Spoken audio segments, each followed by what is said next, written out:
In this episode, number 3, I'll be sharing my huge aha I got that allowed me to finally overcome my 50-year addiction to people pleasing and self sabotage. And it didn't have to do with changing my behaviors. So if you're done abandoning yourself, then this episode is for you. Keep listening. Are you constantly overwhelmed because you have too much to do and not enough time? Do you tend to overpromise and then feel guilty or exhausted? Does it feel wrong to take time for you because you were taught other people come first? These are all a matter of boundaries, and that's what people pleasing is mostly about, not having boundaries. Boundaries about what's okay with you and what's not okay with you, what you need and want, and what your priorities are. The thing is that most of us were taught when we were young to be good, right? To get good grades, get along with others, don't talk back. And girls especially got this message to be nice and to get along and not make trouble. Don't hurt anyone's feelings. Those are the messages I got anyway. And most of us got the message that telling someone no or setting a boundary was mean or rude. And I actually thought that people would think I was a bitch if I set a boundary. And that was as an adult. But not setting boundaries is actually the unkind thing to do. It makes us more resentful and disconnected because we feel like we're being taken advantage of. And we frequently feel guilty or obligated, which leads to more resentment and frustration. And these feelings that we have, these frustrating feelings, bleed out onto other people. It's not easy to be frustrated and resentful with someone and not have them know anything about that. So this becomes a vicious cycle of feeling guilty and selfish to feeling frustrated and resentful. And the most important and first overlooked boundaries are the ones you set with yourself. We make boundaries into this big, scary thing because we envision ourselves having to have these conversations, these hard conversations with people we love, instructing them how they need to stop or start doing something to better meet our needs or to help our lives run more smoothly. But the fact is, many resentful or overwhelming feelings boil down to the boundaries that we aren't setting or keeping with ourselves. Ouch, right? Boundaries aren't about what you need someone else to do or not to do. They're not about the other person doing something wrong. They're about what's okay and not okay with you, what you need to fill your own cup. And if you're not okay with being exhausted every morning, it's not about your spouse charming you into watching just one more episode of your favorite series.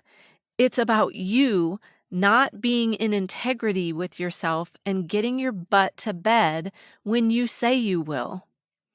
I used to get so resentful when people would text me after 9:30 or 10 o'clock at night because it was disturbing my wind down time. And I would then get caught up in the conversation texting them back. But it wasn't about what they were doing that needed to change. And I finally figured it out. Simply set my phone to go silent after 9 p.m. No conversation was ever even needed to set this hard and fast rule that I had struggled with for months. It was about setting a boundary with myself. I used to say yes to every request or invitation that came along out of obligation, fear of not being asked again, or not wanting to miss out on something.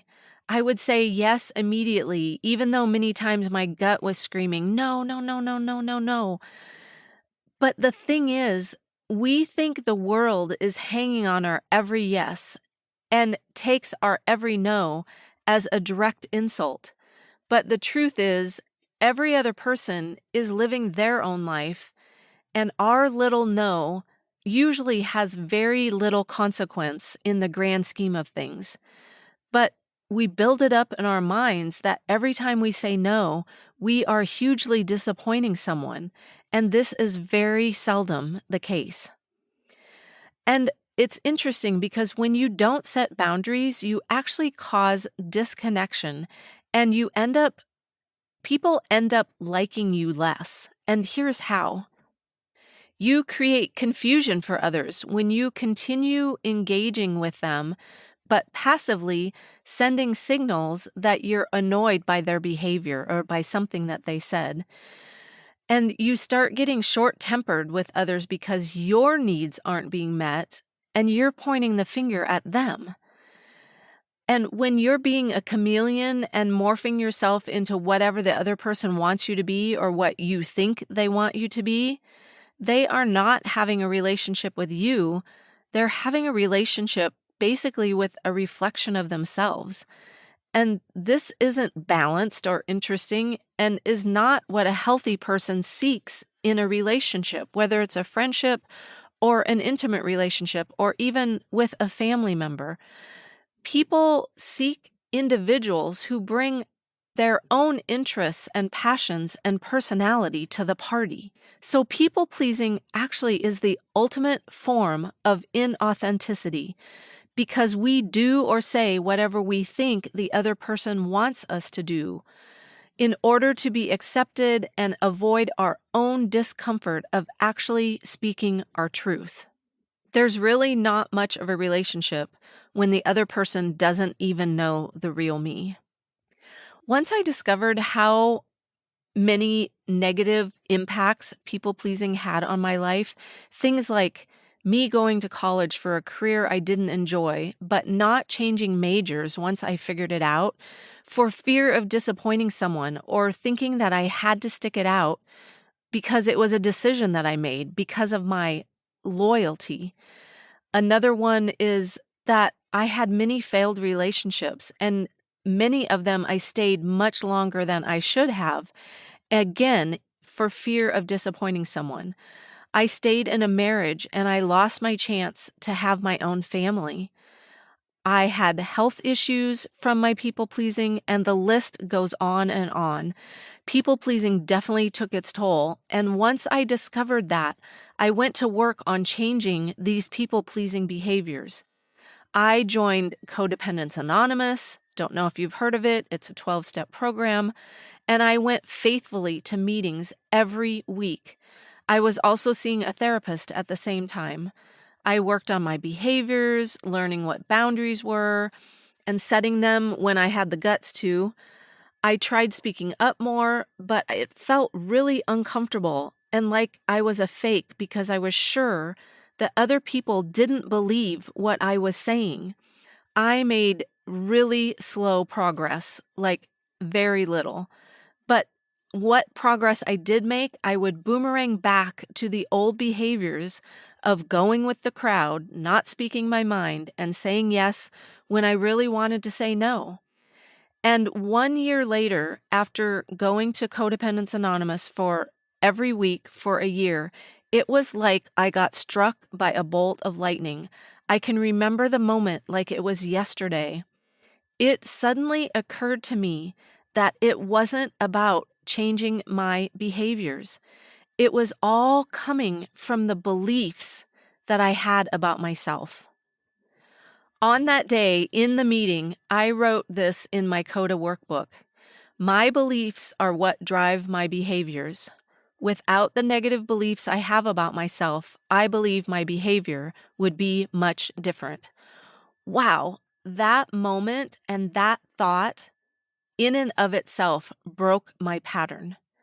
I believed I wasn't good enough, that I wasn't worthy, and that led me to have no self-acceptance. And that drove me to seek acceptance from outside myself through, you guessed it, people-pleasing. I sought that acceptance from other people. So after studying the subconscious mind the last couple of years and knowing what I know now, this all makes perfect sense because our beliefs do drive our behaviors. So in order to change our outcomes, we have to change the inputs. which are the thoughts and words we say to ourselves. Repeated enough, these thoughts and words become our beliefs. So the solution is in your beliefs about yourself. Until you change your beliefs, you will not be able to change your behaviors, just like me trying to change my people-pleasing behaviors. The people-pleasing behaviors are just the symptom. To change it, you have to go to the source. It's like taking an aspirin for a headache. That's treating the symptom. Until you treat the cause of the symptom, the source of the symptom, you'll continue to get headaches. So are you dehydrated? Are you stressed? Are you not getting enough sleep? Are you out of alignment? You need to treat the thing, the source. And once you do that, you stop getting the headaches. And this goes for all things in your life. You want to lose weight? Do you want to stop drinking? You want to make more money, or you want deeper, more fulfilling relationships? Do you want to feel happier and have more fun, but you're not? It's not about the food or the alcohol or the fact that your boss doesn't pay you enough. Those are just the symptoms. It's what's at the source. What are the beliefs you have about yourself? So stopping people-pleasing is not about stopping being kind, caring, and giving. It's about stopping giving so much that it harms you and causes you to abandon yourself. And to do that, to stop giving so much that it harms yourself, you have to change the beliefs that you hold about yourself. And these beliefs I'm talking about are the ones that are holding you back, the ones that aren't serving you, the ones that you think that come into your head and you start beating yourself up about. And remember, you can't hate yourself into a version that you love. If you're feeling stuck and have tried to change your behaviors, maybe over and over and over again, coaching with my methodology is your fast track to change. In just 5 sessions, my clients are seeing massive results, and results that are long-lasting, where in the past, maybe they've gotten little results and results that didn't stick. So I've gone that route too, so I completely understand. If you'd like to know more about what coaching with me looks like, you can shoot me an email. I'll put my email address in the show notes, or you can shoot me a DM in Instagram at Mastering Midlife with Heidi. Connection is one of my top 5 values, so I'd love to connect with you further. Reach out and say hi, follow me on Instagram, or join my private Facebook community, Mastering Midlife with Heidi. If you got value from this episode and know someone would get value too, I'd love for you to share it with your family and friends. When we grow and expand and help others do the same, the world becomes a better place. And until the next episode, remember to give yourself grace for the place that you're in. Thank you for spending time with me today. To continue on your journey of mastering midlife, click the link in the description to download my free guide, 20 Ways to Say No Without Feeling Guilty. See you in the next episode.